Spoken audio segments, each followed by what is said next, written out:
this the most consequential story? Extramarital sects, like sexting, sexual texts. They're doing round-the-clock coverage on this when you got a concentration camp 50 miles away from the CNN studios in New York City, a concentration camp in Newark, New Jersey. And this is the maximum position that they're posting. They're constantly posting this. And here's one of these guys. Look, like, is this near a tandem? Or is this a guy who used to have a hammer and sickle who deleted the hammer and sickle from their profile? The moment that you find yourself in this situation where you're literally championing Susan Collins is a moment where you should really reflect on what you're doing. You're doing this while Eric Swalwell was an open secret. Me doing what? Oh, you're saying the Democrats are. Yeah, the centrist Democrats or Andrew Cuomo. All of these guys supported Andrew Cuomo. Every single one of these centrist Democrats supported Andrew Cuomo. And he was doing a lot more than sexting, right? He was doing a lot more than just harassment. He was sexually harassing and assaulting people as the goddamn governor. And people saw Zohran Mamdani as an insurgent candidate in the mayoral race and decided Andrew Cuomo should actually try to destroy the chances of having Zohran Mamdani as the next mayor of New York. And the very same people who stood proudly by the side of Andrew Cuomo, the cop rapist, as I like to call him, are now talking about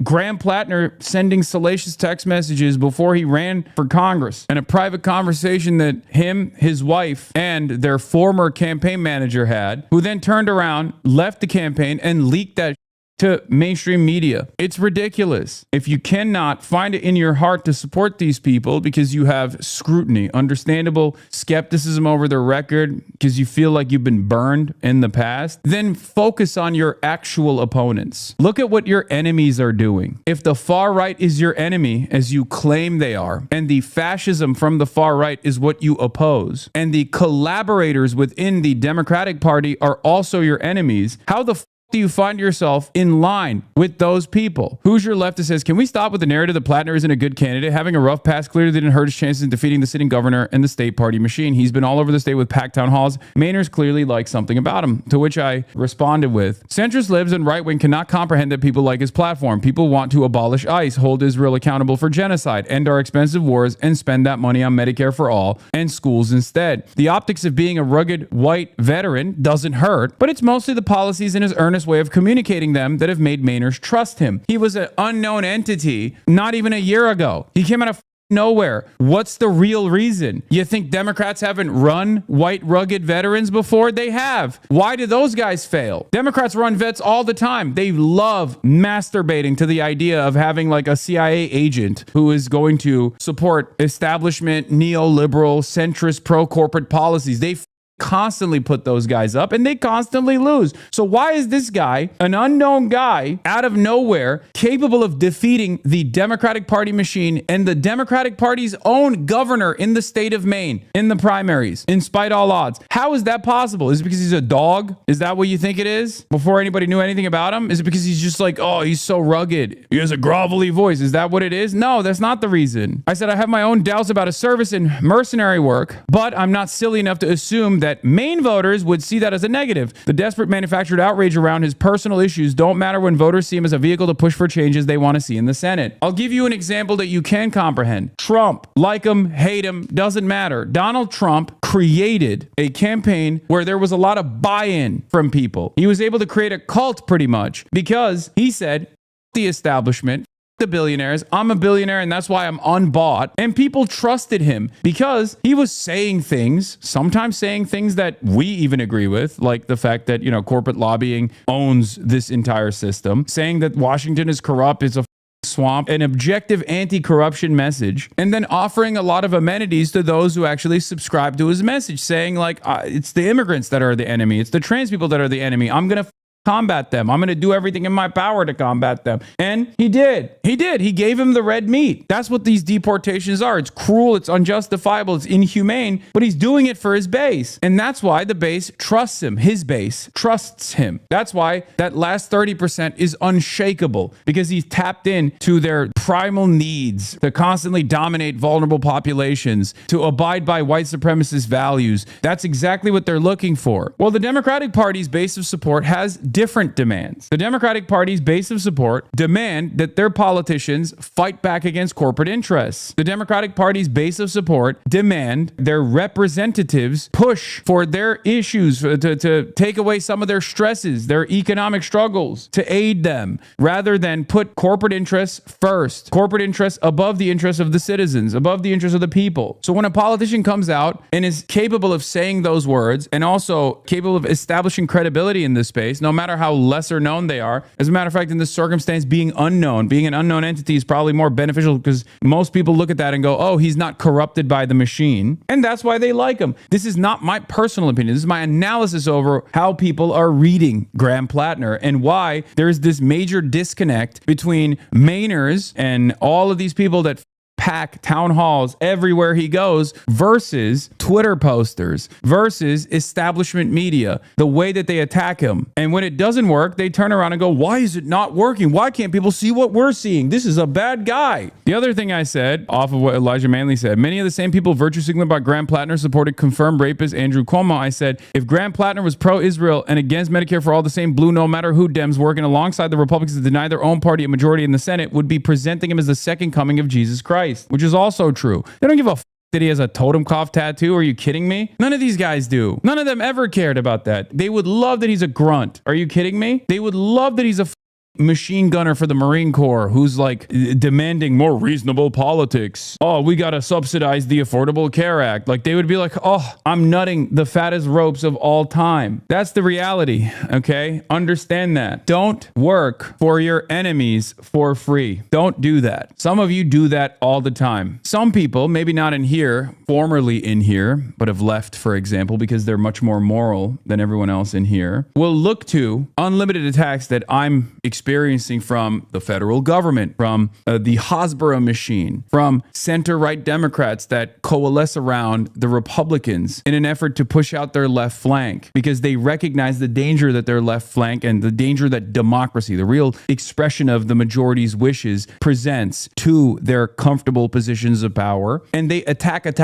And then there are people to my left flank that also look at that and go, this is the opportunity to pounce. Why would you work with these guys? You should only work with them if you agree with their ultimate goals. And you might say, Hassan, well, didn't you just say sometimes you're going to work with centrist Democrats if they're doing something right? It's like, yeah, if I care about the conditions of immigrants in detention facilities and a centrist Democrat is speaking out against it, I'm going to say that's good. I'm going to support them in that moment. The question is, do you agree? Is your ultimate goal here to constantly secure a larger market share for yourself within the already tiny marginal left movement that is growing a little bit at this moment? Or do you care about building a broader left movement that is worth a damn? A broader left movement that can express their politics adequately? A broader left movement that represents a real threat to the established power structure? Because if the answer is you want that, if the answer is that you demand it, then attacking people that are closest to you is the most idiotic way that you can do it. They think you are roadblock to a third party, so taking you out is a good thing. They're delusional. Yes, I know. Sectarianism is poison. Factionalism amongst the left is always poison. From Bangor Daily News, Plattner's campaign manager Morris Katz tried to stop Genevieve McDonald from sharing information about Plattner's infidelities, which he had since the beginning of the campaign, with threats of defaming her. Just to be clear on where we are right now, Katz wrote in the message that McDonald shared exclusively with BDN. If the story goes in its current iteration, we'll communicate directly on the record and by name that Genevieve violated the personal trust of Amy and Graham and shared explicit falsehoods to sabotage the campaign. Wait, that's true. So what? You're mad that like the agency that's like working with Graham Plattner is frustrated that a campaign manager would betray the trust of the people that were close confidants and also hired this person? There are some details missing from this story. I hope it'll be updated. The Wall Street Journal called me Friday morning to tell me they were running a story they had verified through multiple sources. I had spoken with them months ago off the record, so it was a courtesy call. I'd probably still get some blowback. After Wall Street Journal reached out to Plattner campaign for comment, Morris Katz demanded that I call the Wall Street Journal, retract my comments, tell them their reporting was inaccurate, and send him a recording of the call. When I refused to lie for the Plattner campaign, he just sent this text. So I went on record with the New York Times. I did not wake up this morning and think, you know what, my life is pretty good and peaceful, I should burn it down. There's a backstory there. I will never allow myself to be threatened and intimidated by some punk kid consultant from New York City. I was wondering about that. Oh yeah, you're so brave. These freaks are empowered by the perceived left media punching left. The convention just voted to stand and observe a moment of silence for Derek Chauvin. The moment of silence was observed immediately after that vote and was brief. Crazy detail in day 2 of the Minnesota GOP convention. Jesus Christ. Look at the media. Literally going after every single Democrat that goes on the Sunday shows and being like, well, do you have a comment on Graham Plattner? Will you attack Graham Plattner? Because look, at this point, Graham Plattner is the Democratic candidate, right? Janet Mills dropped out. So he is the Democratic candidate. These are the vote blue no matter who institutions, right? These are the institutions, like liberal institutions, that are backed by vote blue no matter who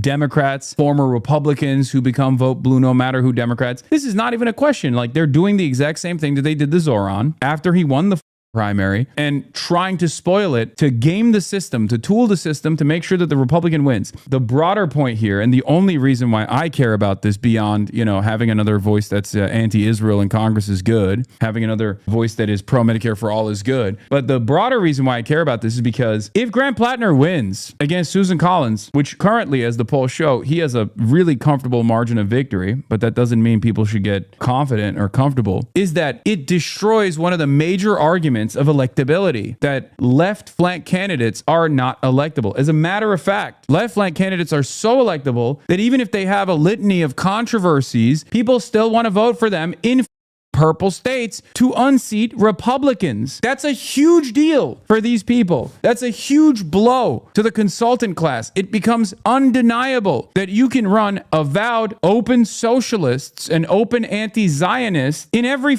seat. That's what this means. Every consultant for the past 3 decades that has made millions of dollars has made a living justifying their multi-million-dollar salaries by claiming, oh, we have to pivot to the right. We have to pivot to the right. We have to abide by neoliberalism. We have to pivot to the right, and we have to be pro-corporate Democrats. Why? Well, because AOC and her kind can win seats in comfortable places like New York, but you can't win that in places like Maine, and you certainly can't win that in places like Alabama. Well, bitch, you've been losing Alabama and Maine for decades. Kyle Blomquist is right. What terrifies people the most isn't that someone like Abdul might lose, is that someone with Abdul's politics will win exactly where they've told people Abdul's politics can't win for decades. And once that spell is broken, their time is up. That is precisely the point. That is what they fear. They do not fear a defeat. If they feared a defeat to the Republicans, they would shut the up about Graham Plattner's sexts or Abdul El-Sayed not being an electable candidate or attacking Abdul El-Sayed from the right. Do you understand? If they feared a Republican winning, they would not have positioned Andrew Cuomo as a spoiler in the race against Zoran Mamdani. They know how damaging it is to the center of power. Some of these donors do buy in to the idea that do-nothing Democrats are actually trying to unseat Republicans. Some of these donors do care about unseating Republicans, right? Some of them obviously want the Democratic Party to be a pro-corporate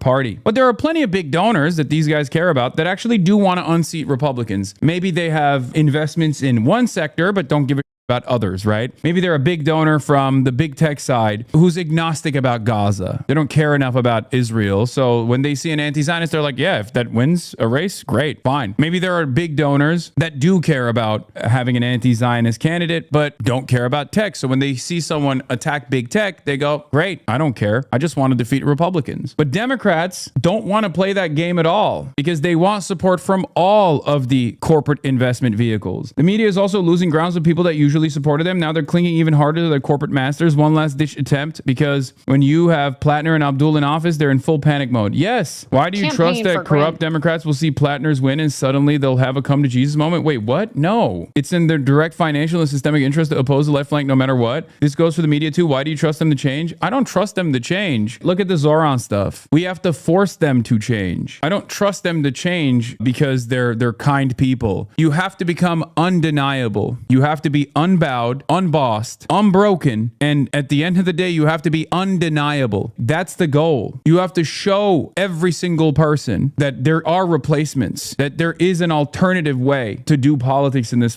country. And the only way to show that, the most viable way to show that, is through the electoral system. It is the purest expression, the closest expression to the democratic process. It's not very democratic. That's why there are billions of dollars of moneyed interest being funneled into these races to subvert democracy. But when you put numbers on the board, these guys have to come to that recognition. They can just say, oh, there's people like Graham Plattner because he's gross, because he was engaging in potentially like light adultery or whatever. And that's the reason why they voted for him. Ew, gross. But at the end of the day, remember what they did to me and what I told you when Third Way and all these right-wingers were coming after me and saying Abdul al-Sayed invited this dangerous, radical, terrorist anti-Semite on the campaign trail. This is going to be horrible for them. This is going to be horrible for Abdul al-Sayed. We should disavow Abdul al-Sayed. We should disavow Hassan Piker. What happened? What the happened? He went from third position to first position because people saw that and they were like, what the fuck do you mean? This guy's a dangerous anti-Semite? Wait, hold on. I think you're saying that because he's, anti-Israel. And guess what? I'm anti-Israel too. So I like this guy. That's what I'm talking about. That's precisely what I'm talking about. We can make that happen everywhere. So yeah, there are,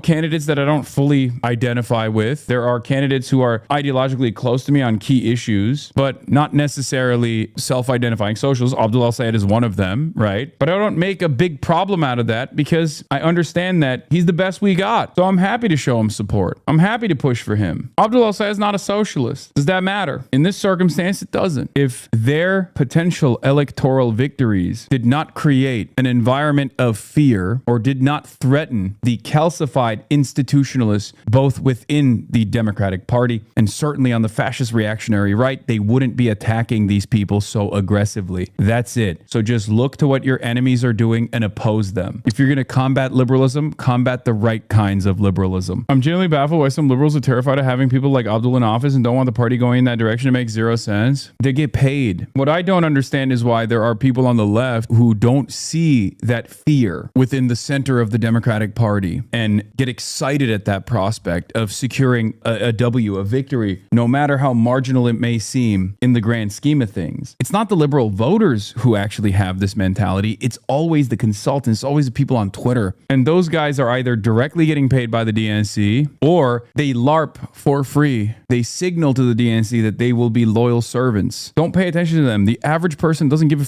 about this. That's why these institutions are defeatable. Okay, you can beat them. And the Graham Plattner Abdul al-Sayed comparison actually is a very important one. It's one that I've also made. If you recall, when I went on the initial Pod Johns interview that I did, and I said, like, look, Graham Plattner has a lot of red flags. I'm skeptical of his background for sure, but it's very obvious that the silver lining here is that the population, the people, the voters, they don't necessarily care about his background or his red flags because they like what they're hearing from him. And what they're hearing from him is a left populist message that is being communicated to them with honesty. At least he's capable of presenting himself as earnest, as an earnest fighter. And the real test here to see whether or not voters actually care about Graham Plattner because of his background, the fact that he's a, machine gunner for the Marine Corps and did Blackwater and has a Totenkopf tattoo on his chest, and that's what they think is like the most electable candidate, will be the comparison between Abdul al-Sayed and Graham Plattner, because Abdul al-Sayed has no red flags. He is a